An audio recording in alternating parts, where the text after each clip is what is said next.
Right, folks. We have a good weekend of racing here coming up. Um, Good card at Dundalk, Alan. Yeah, not a bad card, Ryan. There's a couple of listed races there, the Legacy Stakes and the Star Appeal.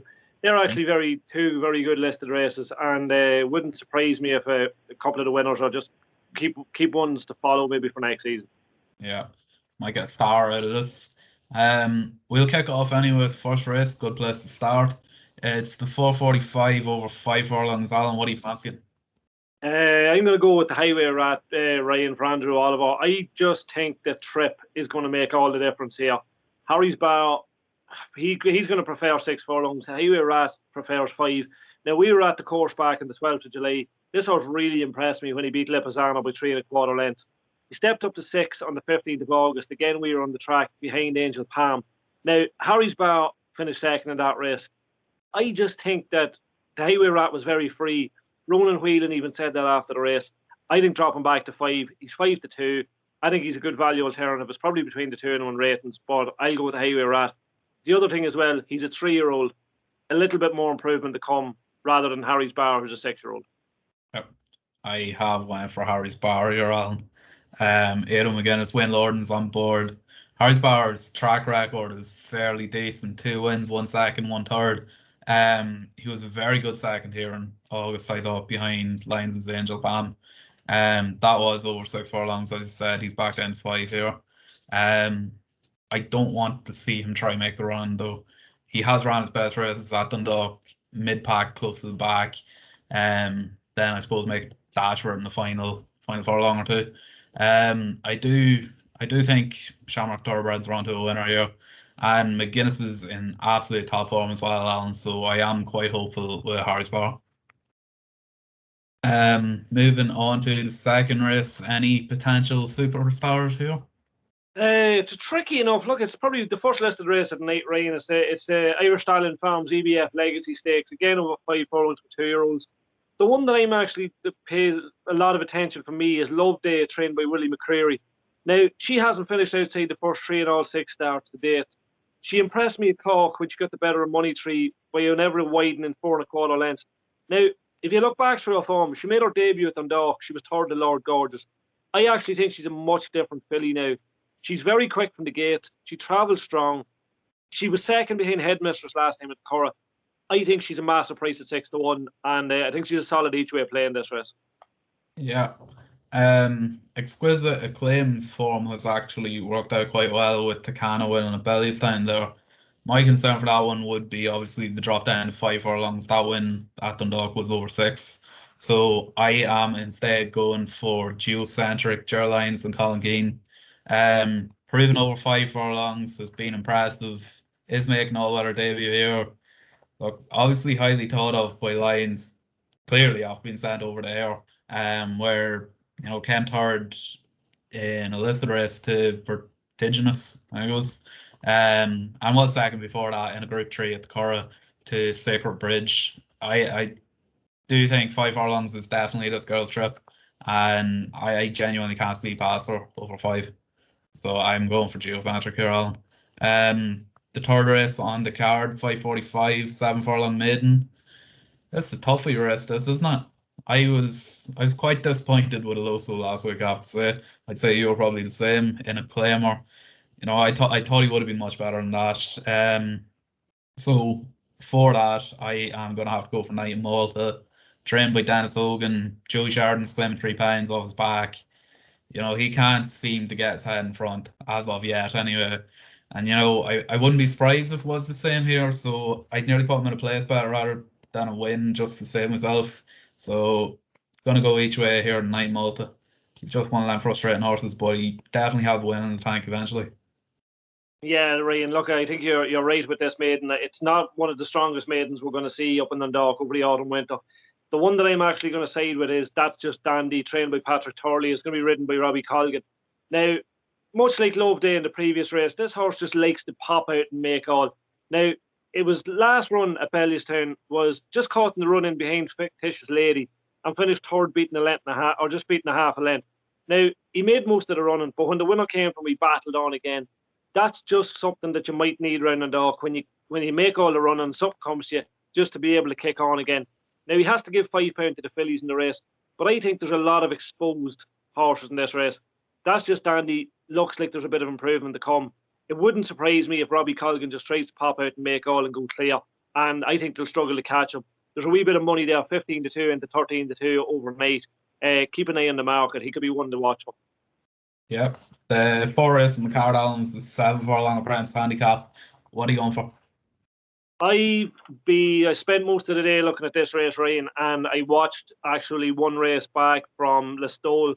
ICAL won the race for Aidan O'Brien, but back and forth was common practice and trained by Joseph O'Brien. It's owned by JP McManus.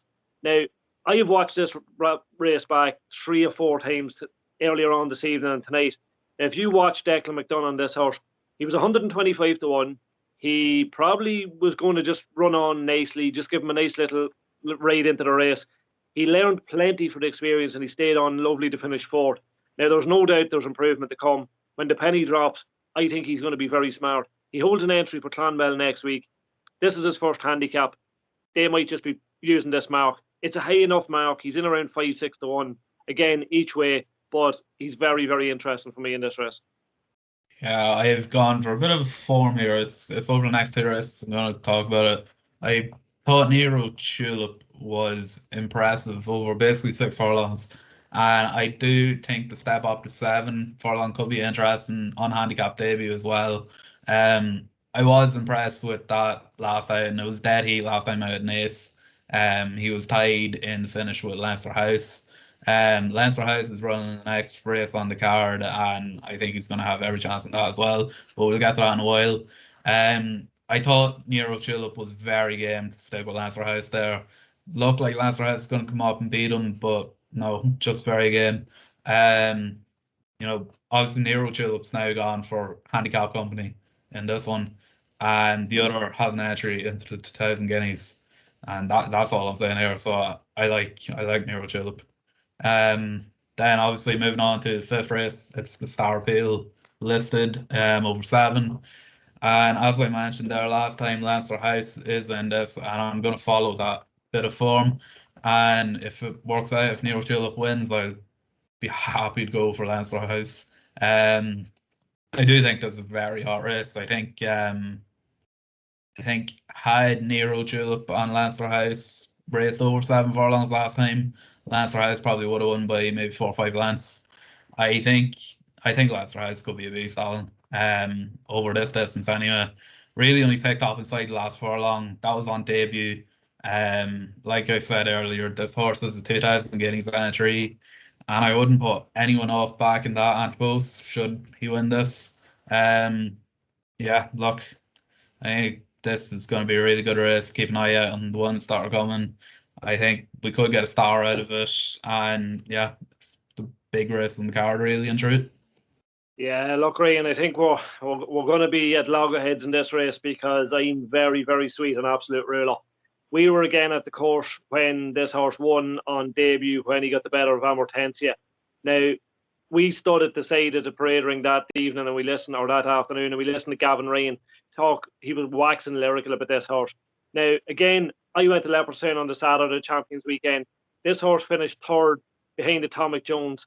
Now, for me, he raced in snatches, completely different to the way he ran in Dundalk first time out.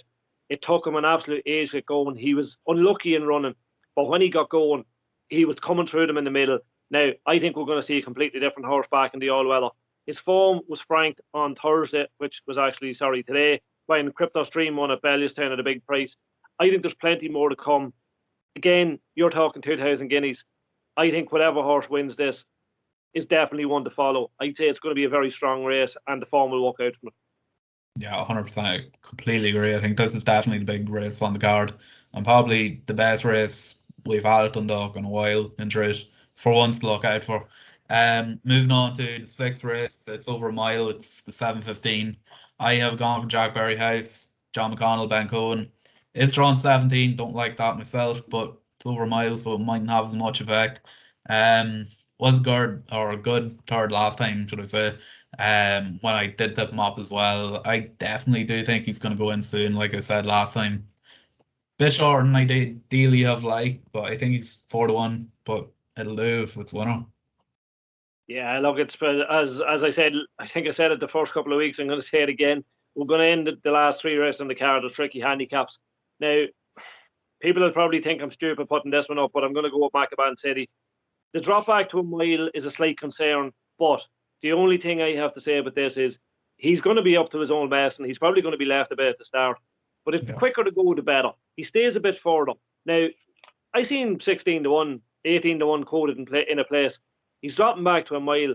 If they go too hard up front and they're stopping at the furlong pole, there's only one horse that's going to be rattling down the outside under Izzy Cliff, and it'll be Maccaban City. I think he's a massive price. He ran well the last time at Navan when he was ninth behind Giselle, just beating over 6 1/4 lengths. Siobhan Rutledge normally got a good tune out of him. Izzy Clifton might just have the kid gloves handling that he needs. Just keep a very close eye on what he does at the start. He's probably an in running punter's play, but 16 to 1, I'm happy to play each way. Yeah, it's one we've been following the past 2 years nearly, isn't it? Yeah. Just finishes up that straight, like absolute rocket. But like I said, does always miss the break, so one to keep an eye on. Second last race of the night, what do you fancy? Yeah, I'm going to go for the top weight here, Ryan Brosnan Empress. I just think this filly, she's going to get her turn at some stage. This looks an easier race than when she was second to Skontanovsky the last day. She's drawn a stall 11. I think Scott McCullough is going to be able to just drop her in. Look at the stable of Jessica Harrington on flying form. Her nursery form here from last season, she was behind Stop on Red. Now, Stop on Red appeared more than once when myself, yourself, and Dean were doing this previews, and we tipped her Stop on Red up a few times.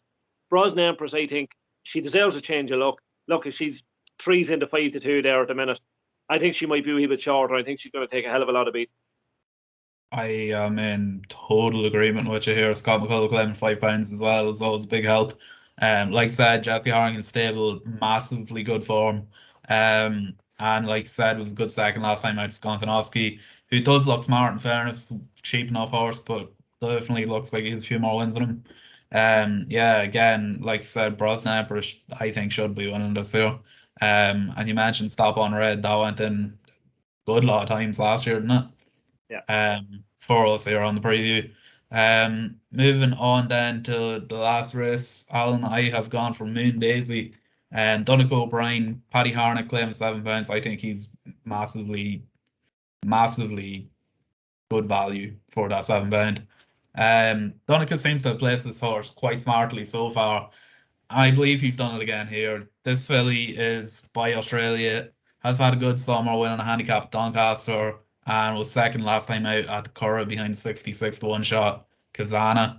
1 mile 4 seems perfect trip, and it's one I'm quite excited to see tomorrow. Yeah, I do a good look through this race, Ryan. And again, as you mentioned, Kazana winning that race. As we know, Kinsless, there was plenty nice with award round for Kazana on that occasion after coming from the Mark Johnson yard. Now, the one that I'm actually going to go for is Bontemois, trained again by Jessica Harrington. I think she might just get a double end tonight. Now, this filly really impressed me landing on Maiden at Gorham Park last time out when she got the better of stablemate Goodnight Kiss. Now, that form again has worked out when Goodnight Kiss has come out and won. But if you look through it again, Bontemois just very strong form, most notably when fourth to River Eden at Dundalk. Now, look, River Eden, that form hasn't really worked out. I just think she's a filly that's going to improve here. She's going to improve for the step up and trip up to 1.5 miles. Again, each way, I think 6, 7 to 1. She could be even bigger. She's one to keep on the right side of. I'd say she might go in a couple of times over the autumn winter, and I keep a close eye on the market and see what happens tomorrow. Yeah, and to finish it off, Alan, not next bet each way. Do you want to kick us off? I think Ryan. I think we're going to clash. I think we'll probably clash with the nap anyway. I'm going to go absolute ruler in the Star Appeal listed race. My next best is going to be the next best, the Highway Rat. I think I think we've seen him walking around the parade ring, and I think he's a law into his own hands, but I think he's very smart when he puts his head down. And the each way, going to put up Maccaban City. This again could be a bit stupid, as I mentioned earlier on, but I just think Maccaban City might be one staying on late at a massive price. Yeah, well, we're not actually clashing with our naps. I am going for Brosnan Empress as my nap. Just Jesse Harrington's form has been exceptional lately, and I do think Brosnan Empress has enough to win here. My next best, we're going to clash on the next best. I am going for Harry's Bar. I just think Harry's Bar, that course record, and if everything works out, I think Harry's Bar is going to win there. Each way, I'm going to go for Hogan's Knight of Malta in the, what race was it? 6:15? No? No. 5:45. It's in the maiden. 5:45. Yeah. Was it? Yeah. Yeah, it was 5:45. Right. Yeah, I'm going to go for Knight of Malta in the 5:45 each way because, like I said, frustrating horse, but definitely has winning them soon. Yeah, Don't know just what place he is, but I think he is an each way price. one other thing, Ryan, as well. I think we tipped up a master price winner at Newmarket last week. I mentioned Tenebrism of Aidan O'Brien's, won Yeah. at 16-1, and HMS Endeavour just unfortunately didn't do anything for us. But we just give it a wee chat about the Arc. We know, Ryan, you were going to make the journey over and you were nearly going to be there a couple of years back. Only didn't get you there. What Yeah. what's watching the Arc on Sunday? I really fancy Tarnawa. I know it was beat last time, but ran a hell of a race. I think it's drawn a 3 now for the Arc, isn't it? Yeah, And yeah, no, I think she's got a hell of a chance. I'm actually really excited to see her go here. I would have said Wonderful Tonight. I've been on the Wonderful Tonight train the whole way around. Would have said it even last year. Should have went to the Arc, but unfortunately, she's had to retire. So I'm gonna jump on the Tarnawa bandwagon and cheer her home. yeah, Ryan, I'm in total agreement. I think, look, we all know Colin Keane's not going to be on board. It's going to be Christophe Soumillon, but that's the Aga Khan with the horses in France. Now, look, you couldn't have any better man on. She's a perfect draw. She's in great form. She ran a crack of a race on Irish Champions Weekend at Leopardstown. Look, I think for anyone maybe playing up a bit of Dundalk winnings on Sunday, throw it all on Tanawa. Give us a like, share, and a comment, and keep an eye. We'll be there at Dundalk next week, so don't be afraid to come over and have a crack with us. Exactly, yeah. The whole Racing Records family is going to be there, so be sure to come over.